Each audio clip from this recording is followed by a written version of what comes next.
Since 2014, Water Street Boyz has been working together. And every year since then, we have been writing songs which are commentaries of what's happening, social commentaries of what's been happening in Barbados, in the region, and also worldwide.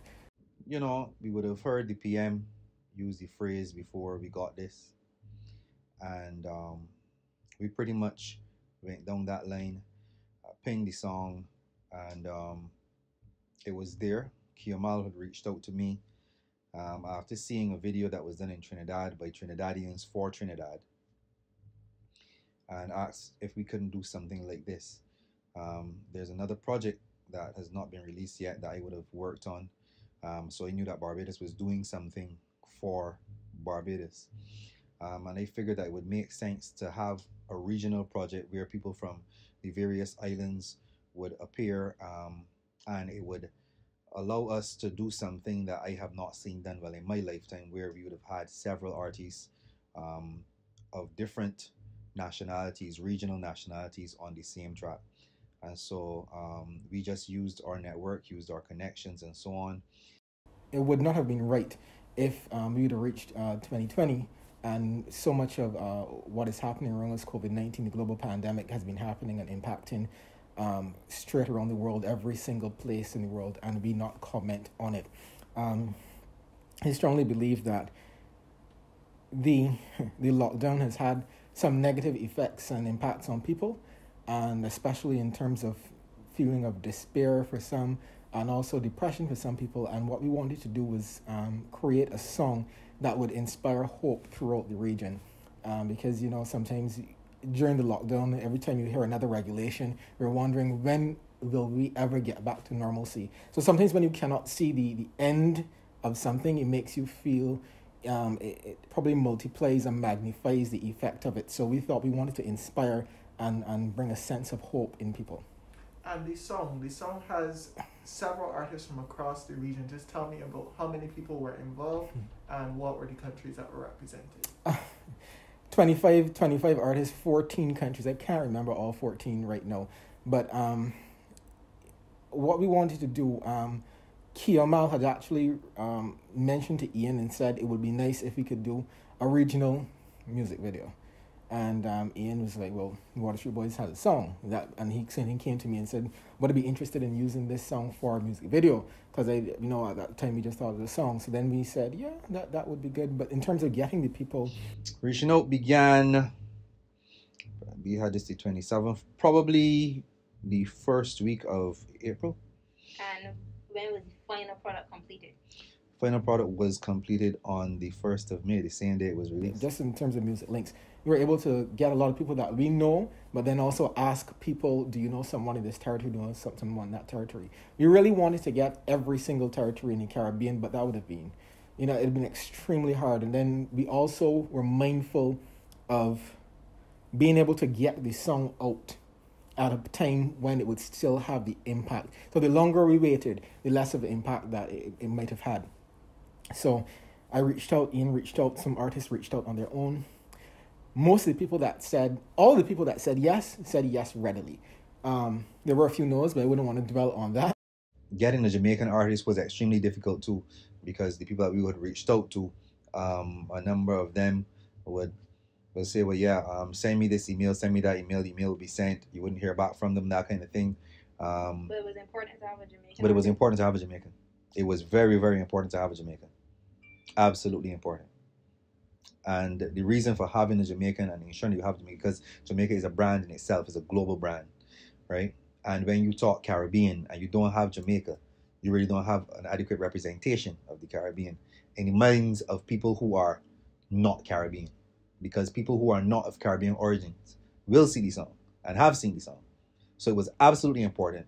Because of the achievements of Bob Marley. Bob Marley is known internationally. Jamaican. Usain Bolt, Jamaican. Shelly Ann Fraser-Price, Jamaican. Their contribution on the world stage is as such that anytime you're doing something like this from the Caribbean, you need to have a Jamaican on it. It really showed true Caribbean unity and a love of the region and what they wanted to do. And I mean, the lengths that the entertainers went to.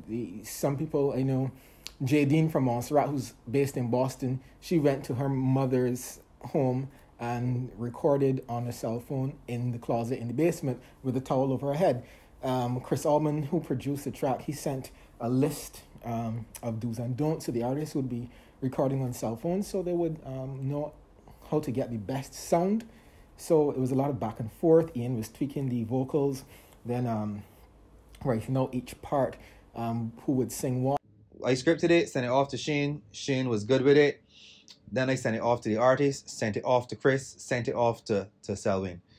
So everybody literally had the same script.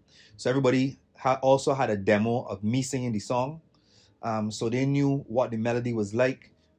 And once they saw on the script where their line was, they would then record that line. And they would put their own touch on it. They would do their own thing. But of course, then there's the chorus. The chorus required everybody to sing the lead, because then you have leads and then you have harmonies, right? So we had specific artists sing harmonies and double them. When we say doubling in recording language, that's essentially recording the same thing twice, right? So we had the harmonies doubled. We had everybody doing the lead vocals, and just those specific people that we wanted to get a certain type of sound. We wanted them to harmonize on the chorus. When everybody sent me their vocal, I would go through it to see which part I wanted, because some people recorded more than one. So the objective is to get the best one to put on the record. I didn't tune them. I just edited the vocals so that all Chris had to do was just slot it in. He would have had to tune. But I took the files, made them a little smaller with the parts, because he had a script. So once he has the script, then he's able to, okay, so Marsville sings here, Tamika sings here, Claudette sings there, and I had it labeled as to what they were singing. He would have then dealt with the tuning and that kind of thing, maybe editing things to make sure that that everybody was ending on time and that kind of stuff. But that was the audio side of things. In terms of the video now, I would have collected everybody's video, put them into a folder, sent it off to Selwyn. Again, he's following a script, so he has it, and he would know, well, he will see the folder. Claudette Peters puts her where she's supposed to be, because he has a script of the actual song. So it was scripted, so everybody knew where they had to sing, and the persons who were doing the audio production and the video production knew exactly where to put everybody. They did not know what the finished product would sound like until they probably heard it, on the last day of the release. So it was absolutely fantastic to watch the magic behind that. Everyone trying to get the vocals out, shooting the videos. It was great. What has the response from the public been since launching the music video for We Got This? It was being overwhelming. As artists, we always say we don't put out anything unless we think it's good. An artist always thinks that their product is good. I believe most of them, when they put out something. And we would have thought, yeah, it would be a good response, but we never would have imagined the feedback that we've gotten straight across the region. Only yesterday, or day before, Prime Minister Motley posted it on her Instagram, and she had called very, very early in the piece on the day of it to say how much she likes it. The artists have been sharing messages from their leaders as well, and politicians straight across the region, telling us how happy and how proud they are about the song.